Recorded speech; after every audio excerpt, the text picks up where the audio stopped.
So, ayun, good day mga kasik. So, ayun, shoutout sa lahat na kasik natin dyan. Especially sa 11,600 followers ko. Ayun mga kasik, medyo pangit pa ang boss lang yung lingkod. Kasi tinamaan tayo ng lagnat sa kaubo. So, ayun, medyo nagpapagaling pa mga kasik. So, 2 days na hindi ako pumapasok. So, ayun, marami kasi nagtatanong na regard sa nabili kong MTB marine bikes. So, isang beses ko lang siya na video mga kasik. Yung time na binili ko siya. So, marami nagtatanong anong sizes, anong klaseng meron doon sa binili kong bike. So, hindi pa ako magaling sa mga ganitong vlog. Disclaimer na lang po sa mga masasabi ko. So, ipapakita ko mga silik ng aking marine bikes. Silik ang aking marine bikes. Nakatambay po siya sa puno ng malunggay. Yan. Maraming malunggay dito sa Saudi Arabia mga silik. Yan. Andyan po ang ating bike. So, tara. Sige po natin. Mga silik ang ating marine bikes. Yan.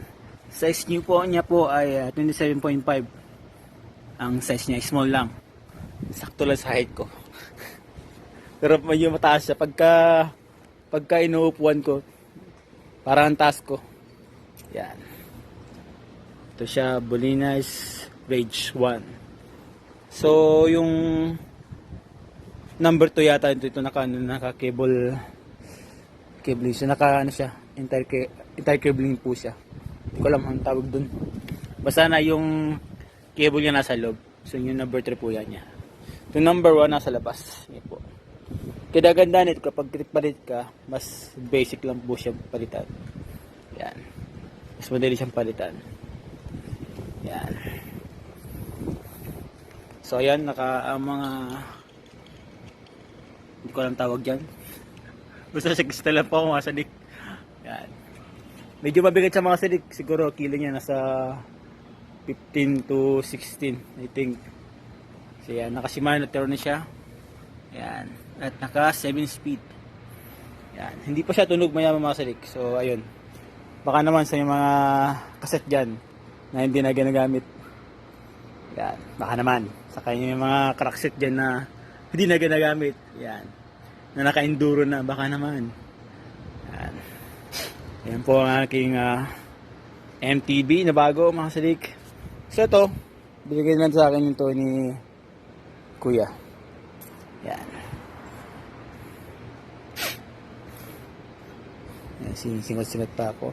Hindi ako magaling sa MTB mga sadik, sa first timer ko ito mag-MTB.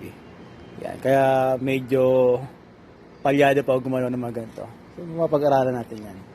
More on road bike kasama mga sadik. So yan, tetestingin lang natin to. Yan.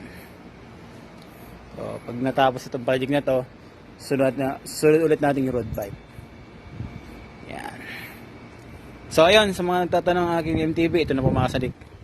Ang aking bagong MTB na marine bike. Yan.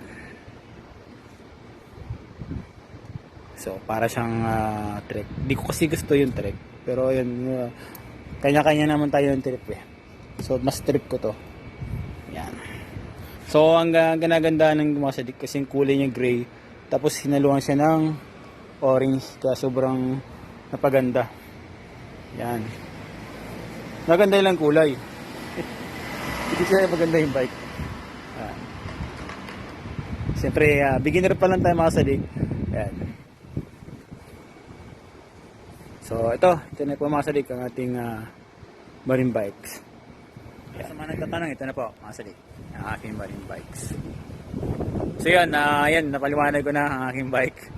Hindi ko masyadong masabi kung anong mga klaseng andito kasi hindi ako magaling sa ganitong content. Yan, disclaimer na lang po mga sadik. So yan, maraming salamat. Hanggang sa muli, bye bye. Nasa labas tayo mga sadik. Kaya walang tao dito sa labas. Ayan yung mga pusang gala. Pero mga gandang pusa yung mga sadik. Ito sa basura. Yan ang punong malunggay. So yung mga sadik, magpapaalam ulit ako. Hanggang sa muli. Thank you.